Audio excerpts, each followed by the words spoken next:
What's up, everyone? Welcome to This Day in Philly Sports History for September 20th, 2023. I'm your host, Jim Montgomery. A couple quick housekeeping things before we get started. Be sure to check out the Back to the Future, where we interviewed Ken Avalon from the Philadelphia Sports Hall of Fame. He is the president as well as one of the co-founders. We're going to be doing a lot with them over the next month or two as they approach the 20th induction class in November. So stay tuned for that. As I've been saying, the best way to keep in touch or stay in the loop is to like and subscribe. You get good things sent right to your email box. Have a couple things I've been working on the past few days on the horizon as well, so stay tuned for that. We are going to be recording a new episode tonight. Look for that probably to be up at some point tomorrow. I don't know if I'm going to be able to edit and get it up tonight, but you never know. Also, check out my buddies over at the Clashing Conferences podcast. Things are starting to heat up in the NFC East, so I'm sure the banter and the trash talk is going to be in full throttle today when they start editing, or this week when they record, and then it should be posted on Thursday. So stay tuned for that. They're available wherever you get your podcasts, as well as on YouTube, the Clashing Conferences podcast. Okay, some Phillies news. First, the good. Charlie is out of ICU. Things are looking good for him. He was able to send thanks to people who sent thoughts and prayers his way.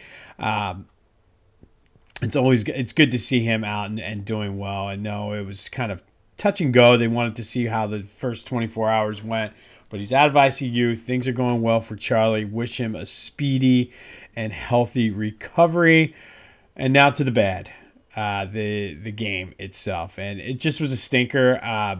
Rob Thompson tried to do the Christopher Sanchez, Michael Lorenzen sort of duo, and obviously it didn't work. But I don't know if maybe it was something in the mind of Sanchez where he was used to being able to go more or what. But also did not help that, one, the Braves are good, and Spencer Strider was out of his mind pitching yesterday. So that certainly did not help the Phillies' cause. They're currently 3 games up for the top wild card spot, 2.5 over Arizona for the second spot. Magic number remains at 9 for the 4th or the 5th seed, and then 8 just to make the playoffs. So hopefully they're able to come back this afternoon and make some noise against the Braves. But, I mean, sometimes you have it. It's just a stinker. All right. We still have time to go, and luckily they were able to build a little bit of a cushion. So let's go, Phils.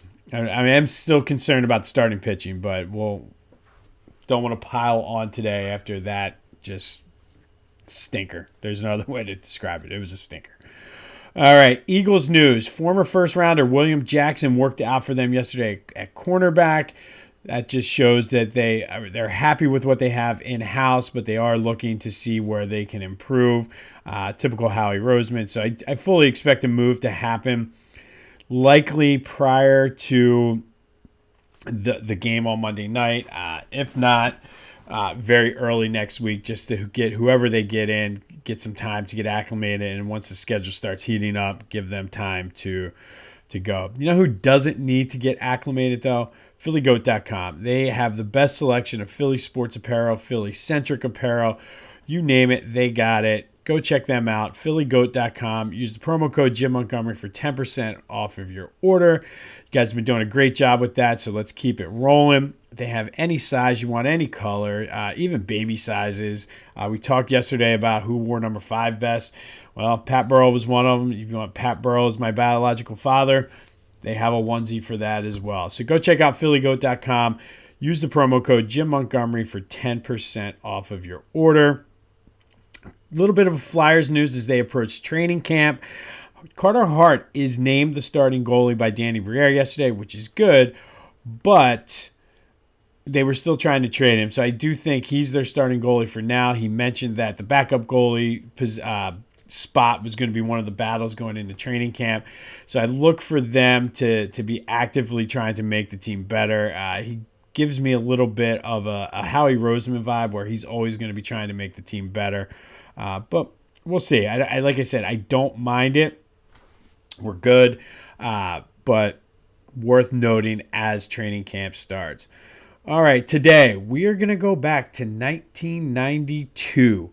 And on this day, the Pirates beat the Phillies 3-2 in 13 innings at the old Three Rivers Stadium. But the loss was the secondary story in this because the 92 Phillies, they were just used to losing. It was their 88th loss of the year. They would go on to lose 92 games that year. They were 1 year from the World Series, though, so everything kind of magically came together after this, and maybe this was one of the things and catalysts that started it. But the story out of this game was Mickey Morandini with an unassisted triple play in the sixth inning. It was the 9th in Major League Baseball history.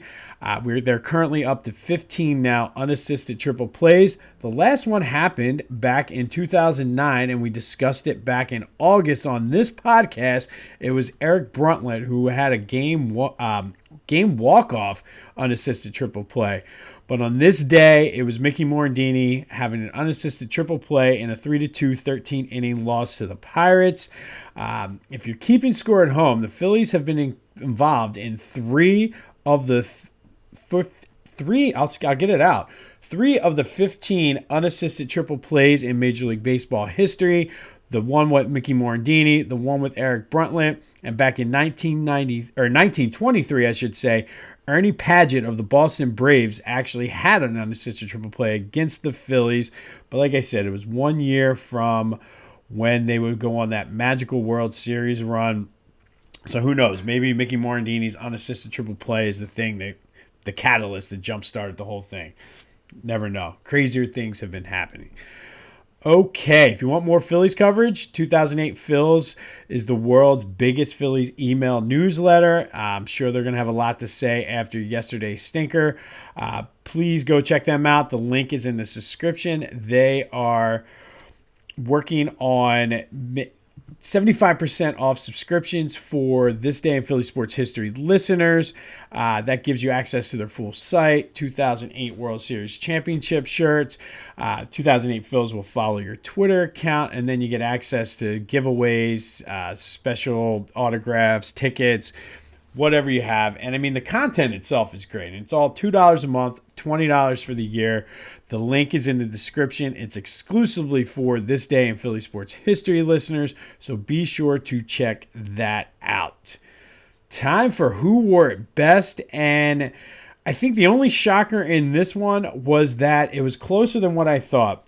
Donovan McNabb was your vote on who wore number 5 the best, with 75% of the vote. Pat the Bat got way more than I expected, but the general consensus was if it was the ladies voting, they would have voted for Pat the Bat. If it was the men, they would have voted for Donovan. I had people saying, well, Pat technically wore it better, but Donovan had the better career. So lots of fun with number 5. But remember, number 5 will always love you. Today I think it might be the most iconic number in Philly sports, and that is the number 20. Currently, only one person is wearing number 20, and that is Cooper Marody for the Flyers. Other notables were Ruben Amaro Sr., Andre Waters, Leroy Keys, who is Mr. You couldn't get O.J. Simpson, so you got me, Jimmy Watson of the Flyers, Dave Poulin, Trent Klatt, Keith Jones, Jonesy, the president of hockey operations for the Phillies, was number 20, or for the Flyers was number 20. R.J. Umberger, Chris Pronger, Doug Collins, good old Doug wore number 20. Eric Snow from the 2000-2001 Sixers team. Bang Bang George Niang, who will not be back this year for the Sixers. I'm just going to miss Bang Bang George Niang, but it is what it is. And Markell, I completely forgot how to shoot after I was the number 1 pick in the draft. Fultz all wore number 20, but number 20, you guys know where we're going with this. Only 2 people, and that is number 20 for the Phillies. My autograph is right there. Mike Schmidt, my favorite player growing up. And then you have Brian Dawkins, my other favorite player as a grown-up. So you tell me. And I don't know where I'm going to go with this if I had to vote. But who wore number 20 better? Is it Schmitty? Is it B. Dawk, Weapon X, versus the greatest third baseman to ever play the game, Have fun with this one, guys. Let me know what you think. Who wore 20 better? Is it Schmidt or is it Brian Dawkins? On this day, back in 1992, Mickey Morandini completed the 9th unassisted triple play in Major League Baseball history in a 3-2 13-inning loss against the Pirates. They would go on to win the World, or go to the World Series, I should say, in 93. And I'm still saying that this triple play is the catalyst that started it all. Phillies look to bounce back and hopefully take the series versus the Braves today. Check out my buddies over at Clashing Conferences podcast. Check out the link for 2008 Phils in the description. As always, go to phillygoat.com. We got a lot going on. It was kind of chilly in here. I fell asleep with all the windows open, so it's going to be a beauty. It's going to be a stinker of a weekend, just like that Phillies game last night. So get out and enjoy yourself today. This has been This Day in Philly Sports History. I'm Jim Montgomery. Go have yourselves a Wednesday, and until next time, I'll see you when I see you.